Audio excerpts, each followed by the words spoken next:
Welcome everyone to Whimsy Woven Stories. Here, we explore gripping tales of real-life twists. Join our storytelling community. The night before our wedding, I overheard my fiancée say something that shattered my entire world. "I'm bleeding him dry after the honeymoon," she laughed at her sister. Her sister smirked. "Don't forget the house." I said nothing for 2 months. I planned. I prepared. And then, in court, I ended it all. She never saw it coming. Hey, everyone. Before we get started, I need your little help to beat the YouTube algorithm. Please subscribe to the channel, give the video a thumbs up, and drop your city name in the comments to let us know where you're watching from. Now let's continue the story. I'm a 32-year-old guy, and this is the story of how my marriage ended before it even really began. Let's call my ex Hannah 31F. We were together for 4 years before getting married. On the surface, everything looked great. We weren't perfect, but we had routines, dreams, and plans for the future. She always talked about building a life together, starting a boutique, buying land, even having kids. I believed every word. She was charming, funny, ambitious, and now I know that charm was just another tool. Our wedding was meant to be small and intimate, family and close friends at a beautiful countryside inn. It was perfect. Until it wasn't. The night before the wedding, I left my phone outside while helping Hannah's dad unload some supplies. When I went back to grab it, I cut through a hedge wall and heard voices, Hannah and her sister Mandy, 28F. I froze. "I'm bleeding him dry after the honeymoon. Don't forget the house," Mandy laughed. "Oh, I won't. Once my name's on the deed, it's game over. He'll be too in love to notice anyway." They laughed again, casually plotting how to use me. They even mentioned getting me to co-sign for Mandy's car repairs and using my credit score. I stood there in shock. I felt sick. At first, I tried convincing myself that maybe I'd misheard. Maybe it was some dark inside joke. But no, it was real and deliberate. That night, I looked at myself in the mirror and made a decision. I would still marry her, but not because I forgave her. No, I was going to ruin her. This wasn't about revenge for revenge's sake. It was about protecting myself and making sure she didn't walk away with a single cent. And if I blew up the wedding right then, I'd lose the upper hand. So we got married. I smiled, played the doting husband, and behind the scenes, I started building my exit plan. I reached out to a family law attorney, Kendra, an old friend. I told her everything. She advised me to start gathering evidence. And boy, did I find evidence. Hannah left her iPad synced to her phone. I checked it when she wasn't around. Texts between her and Mandy discussing how to trick me into signing over the house. Flirty messages with some guy from her gym saying she'd be free soon once the money was in place. Voice memos of them mocking me, calling me predictable, easy to manipulate, and too nice for his own good. I also used a small audio recorder, occasionally leaving it in rooms where she took calls. More recordings, talking about how she deserved a better life and wasn't going to struggle in some middle-class marriage. Meanwhile, I let her think she was winning. I told her I was considering liquidating part of my 401k to help her boutique.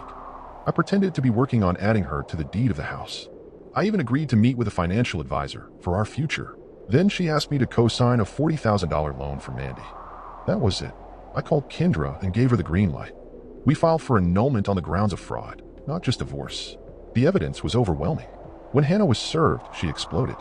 She came home screaming, accusing me of gaslighting her, ambushing her. I calmly told her I had everything documented, and I wasn't letting her steal from me. She lawyered up fast. Her attorney tried to intimidate us into settling. They demanded spousal support, half the house, that I cover her legal fees, claiming emotional distress. But in court, it all unraveled. We presented everything, texts, voice memos, financial plans. Mandy was subpoenaed and cracked under pressure. The judge was disgusted. The marriage was annulled. Hannah got nothing. No support, no claim to the house, no part of my retirement, and no legal fees covered. Just a public record that she entered the marriage in bad faith. After the ruling, Hannah sent me one last message. "How could you do this to me?" I never responded. She moved out within a week. One night, drunk and furious, she showed up pounding on my door with Mandy. I called the cops. She left before they arrived. That was the last time I saw her. Ironically, her family reached out afterward. Her mom apologized. She had suspected Hannah's intentions but hadn't wanted to believe it. We had coffee, and though it was bittersweet, it gave me some closure. Friends were a mixed bag. Some mutual friends turned on me, calling me vindictive. One of Hannah's bridesmaids sent a long message accusing me of emotionally abusing Hannah by staying silent and building my case. I ignored it. Anyone who thinks protecting yourself from fraud is abuse doesn't belong in my life. Some friends, though, quietly thanked me. One guy DM'd me, saying my story helped him feel less alone after going through something similar. That meant more than he knew.